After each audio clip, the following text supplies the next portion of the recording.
ஜாழ்ப்பாணத்தில் இருக்கிற சகோதரிகள் ஒரு 10-12 நாட்களுக்கு முதல்ல நினைக்கிறேன் நம்ம கூட பேசக்குள்ள சில விடயங்களை சொல்லியிருந்தாங்க. இந்த விஜே பார்வதியை பற்றியும் அடுத்தது வியானாவை பற்றியும் போன கிழமை வீடியோ போட்டிருக்கேன்.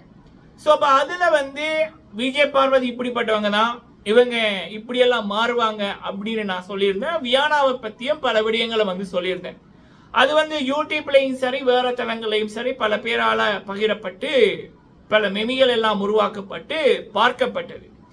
நேற்று முந்த நாள் எல்லாம் பாத்தீங்கன்னா இன்னொரு புதிய மெமிகள் கிரியேட் ஆனது. அன்றே சொன்னார்கள் ஜால் சகோதரிகள் என்று. அது தமிழ் பிக் பாஸ் வரலாறு அப்படின்னு சொல்றதை விட ஒரு தமிழ் ஷோவில் விஜே பார்வதி என்ற ஒரு பெண் பண்ண அசிங்கம் நேத்து எபிசோட்ல இதுவரைக்கும் என்னுடைய வாழ்நாள்ல அப்படியான ஒரு அசிங்கத்தை என்னுடைய காதுகள் கேட்டதில்லை. இவங்க இப்படித்தான் தம்பி அப்படின்றத அன்றே கணித்தார்கள் அந்த சகோதரிகள். அதை பற்றி ஒரு கண்டிப்பான ஒரு தேவைப்படுற ஒரு கருத்து இந்த வீடியோல. அடுத்தது வியானா, இன்னைக்கு கூட அவங்களோட வாழ்க்கை கதையெல்லாம் சொல்லியிருந்தாங்க. அது 90% 80% பச்சை பொய். பணக்கார குடும்பத்துல ஸ்பூன்ல ஊட்டி விட்டு வளர்ந்தவங்க தான் வியானா. ஆனா போலி கதைகள் எல்லாம் அவுத்து விட்டு கொண்டிருக்காங்க. அவங்களை பற்றியும் உலக தமிழ் மக்கள் அவங்களுக்கு கொடுக்கின்ற பதிலடி. இந்த 2 விடயங்கள் இந்த வீடியோல. 3வது விடயமா ஜனனி குணசீலன் அவர்கள், இலங்கை யாழ்ப்பாணத்தில் இருந்து வந்த ஜனனி குணசீலன் அவர்கள் படிப்பிக்கின்ற பாடம். இந்த 3 விடயங்கள் இந்த காணொளியில பார்க்கலாம். இப்ப நான் சொல்லிக்க உங்களுக்கு புரியாட்டியும் பார்த்து கொண்டு போய்க்குள்ள ஃபுல்லா உங்களுக்கு புரியும்.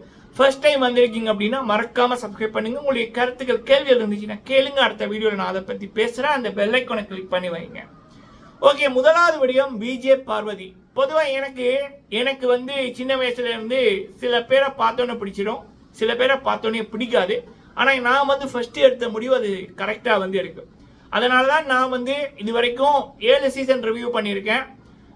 Big Boss Tamil season 5, season 6, BB ultimate season 7, season 8, Telugu season 4, அப்புறம் கதாநாயகி அப்படின்ற ஒரு ஷோ, அப்புறம் ஜோடி ஆயுர்வேடி சீசன் 2. இதுல எல்லாமே முதல் நாளே இவங்க தான் வின் பண்ணுவாங்கன்னு ஒரு 22 பேர்ல ஒருத்தரோட பேரை சொல்லுவேன். 105வது நாள் அந்த நபர் டைட்டில் அடிப்பாரு. பார்த்தோன்னா நமக்கு தோணும். அதே போல பல பேரை பார்த்தோன்னு பிடிக்காது இந்த பிக் பாஸ் ஷோல. இவங்க ஃபேக்கு, இவங்க டுபாக்கூருன்னு சொல்லிடுவேன். அதே மாதிரி நான் சொல்லி ஒரு 10, 14, 20, 30, 40 நாள்ல நான் என்னத்தை முதலாவது நாள் சொன்னனோ 2வது நாள் சொன்னனோ அதை மக்கள் சொல்லி அவங்கள கழுவி ஊத்துவாங்க. தம்பி நீ அப்போவே சொன்னா அப்போ புரியல இப்ப புரியுதுன்னு சொன்னவர்கள் பல பேர். ஸோ இப்போ அப்படி இருக்கக்குள்ள இந்த சீசன்ல எனக்கு விஜே பார்வதிய இந்த ஷோக்கு வர முதலே அவங்கள பத்தி நிறைய விடயம் எனக்கும் தெரியும். முதல குத்துறது அவங்களுக்கு கை வந்த கலை அவங்களை எனக்கு பிடிக்கவே பிடிக்காது. ஸோ அப்போ அவங்கள இந்த ஷோக்கு வராங்கன்னா எனக்கு பிடிக்கல. அவங்கள பிடிக்கல அப்படின்னு தான் சொன்னா அவங்க ஃபேக்கு, அவங்க இந்த ஷோ நாரடிச்சிருவாங்க அப்படின்னு நான் அப்போவே சொல்லிட்டேன் முதலாவது நாளே. வியானா பார்த்தோன்னே தெரிஞ்சுட்டு இது ஒரு முகமூடியை போட்டு வந்திருக்கு. அதாவது இந்த பணத்திலேயே மிதக்கிறவங்களை பிக் பாஸ் போன்ற ஷோக்கு விட்டா எப்படி இருக்கும்? பேரை சொல்லி அந்த அம்மாவுக்கு நோகும். ஈவன் சேதுபதி அண்ணா அவர்கள் கேட்க கூட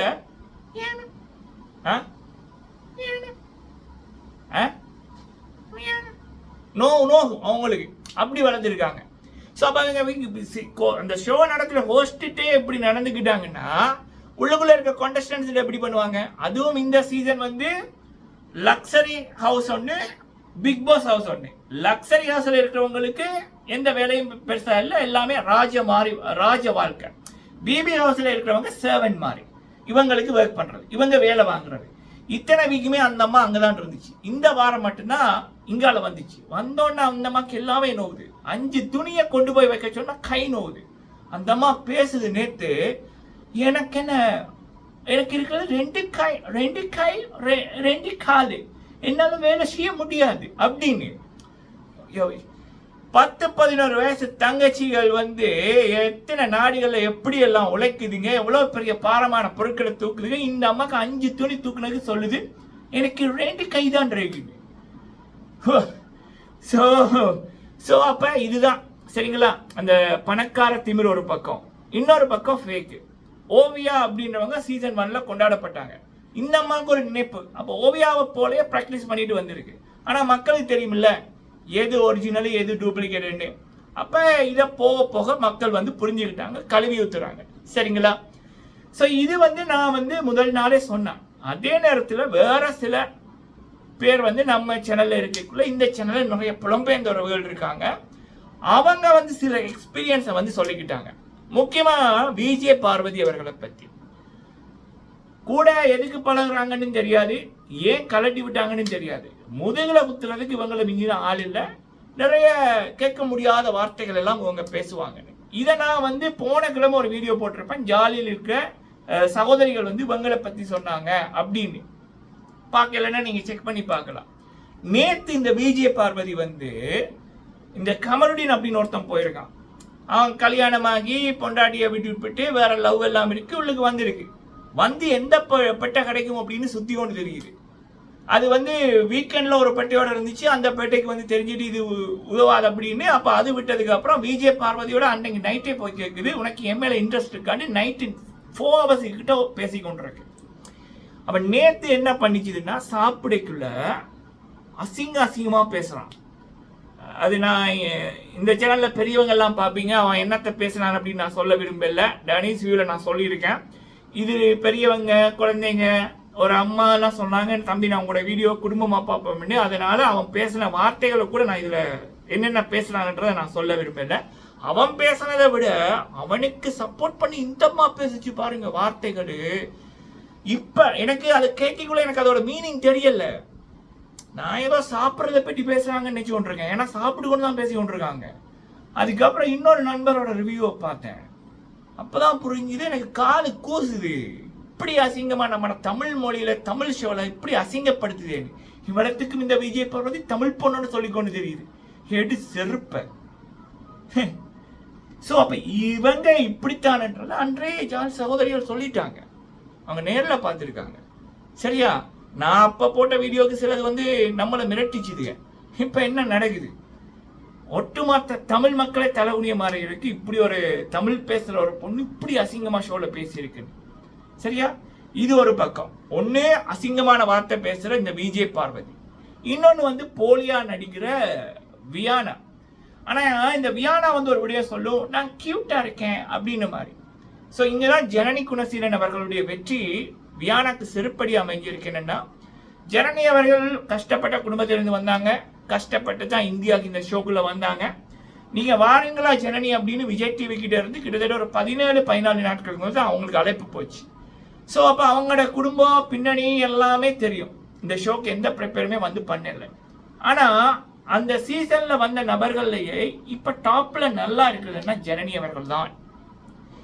இன்னொன்னு, Janani Gunaseelan Big Boss season 6ல டாப் 3க்குள்ள வந்திருக்க வேண்டிய நபர். ஆனா கமல்ஹாசன் அவர்கள் வழக்கம் போல துரோகம் பண்ணிட்டாரு. அவருக்கு துரோகம் பண்றதுன்னா ரொம்ப பிடிக்கும் போல இருக்கு. பிரதீப் ஆண்டனின்ற ஒரு அப்பாவியோட வாழ்க்கையை அழிச்சாரு. ஜனனி அவர்களோட கதையும் அப்படிதான் முடிச்சிருக்கு அப்படின்னு நினைச்சாரோ தெரியல. ஏன்னா அந்த பொண்ணு ஒருக்க கூட கமல்ஹாசன் அவர்கள் பாராட்ட இல்லை. வெளியில வந்ததுக்கு அப்புறம் 70வது நாள் வெளியில வர்றாங்க. வெளியில வந்ததுக்கு அப்புறம் அவங்க எவிக்டான எபிசோடோட டெலிகாஸ்ட் டிவியில் வர முதல் நம்ம சொல்றோம் ஜனனி அவர்கள் லியோ படத்தில், லோகேஷ் அண்ணா அவர்களுடைய லியோ படத்தில் நடிக்கிறாங்க அப்படின்னு. ஸோ இது வந்து என்னன்னா, ஜனனி வந்து யாருக்கும் துரோகம் பண்ணல, பொய்யா நடிக்கல, பல நல்ல விடயங்கள் வாழ்க்கையில பண்ணியிருக்காங்க. அதனால ஒரு கதவை மூடினா கடவுள் இன்னொரு கதவை திறப்பாருன்ற மாதிரி ஜனனி அவர்களுக்கு வந்து இன்னைக்கு தமிழ் சினிமால ரொம்ப பிஸியா இருக்க நடிகைகள்ல முதலிடம் என்ன ஜனனி குணசீலன். 10-13 படம் இருக்கு பேக் டு பேக் ரிலீஸ் ஆக. கூடிய சீக்கிரம் அறிவானன்ற ஒரு படம் வந்து வர இருக்கு. அதுக்கப்புறம் விஜய் சேதுபதி அண்ணா கூட நடிச்ச மிஸ்கின்ஸ் டைரக்ட் பண்ண ஒரு படம் வர இருக்கு. இந்த ஜெனரேஷன்ல இவ்வளவு படங்கள் வச்சிருக்க ஒரே ஒரு நடிகை ஜனனி குணசீலன். இலங்கை யாழ்ப்பாணத்தில் பிறந்த தமிழ் பெண் ஜனனி குணசீலன் அவர்கள். வியானாவை தமிழ்ன்றாங்க, அவங்க தமிழ் இல்ல, அவங்க கேரளா. அவங்க பேசுற எனக்கு என்ன தெரியும், அதை பார்த்தாலே சரி தெரியும் என்ன அவங்க அப்படின்னு. ஆனா தமிழ்ன்னு சொல்லி அதுலயும் பித்தலாட்டம் பண்றாங்க. சரிங்களா? சோ வியானா, உங்கள்கிட்ட ஜனனி அவர்கள் பாடம் மூலம் நான் சொல்லுறது என்னன்னா, வெளியில வந்ததுக்கு அப்புறம் பாருங்க, கியூட்ன்றது அழகுல இல்லம்மா, மனசுல இருக்கு. மனசு உண்மையா இருந்துச்சுனாலே வெற்றி தானா வரும். அது ஜனனி அவர்கள் விடயத்துல கத்துக்கொள்ளுங்க. பிக் பாஸ் சீசன் 6ல சிவின் கணேசன் 3வது இடத்தை பிடிச்சாங்க. ஆக்சுவலா அந்த இடம் யாரோட இடம், ஜனனி குணசீலன் அவர்கள். ஜனனியை வழியில் அனுப்ப கமல்ஹாசன் அவர்கள் அந்த ஷோ ஃபுல்லாகவே ஜனனியை மென்டலி அட்டாக் பண்ணார். பிகாஸ் சிவன் கணேசன் அந்த இடத்துக்கு கொண்டு வர. சரிங்களா? ஸோ இதில் வந்து இன்னைக்கு நடந்த உண்மைகளை நம்ம பேசியிருக்கோம். நீங்கள் உங்களுடைய கருத்துக்களை சொல்லுங்கள். நன்றி.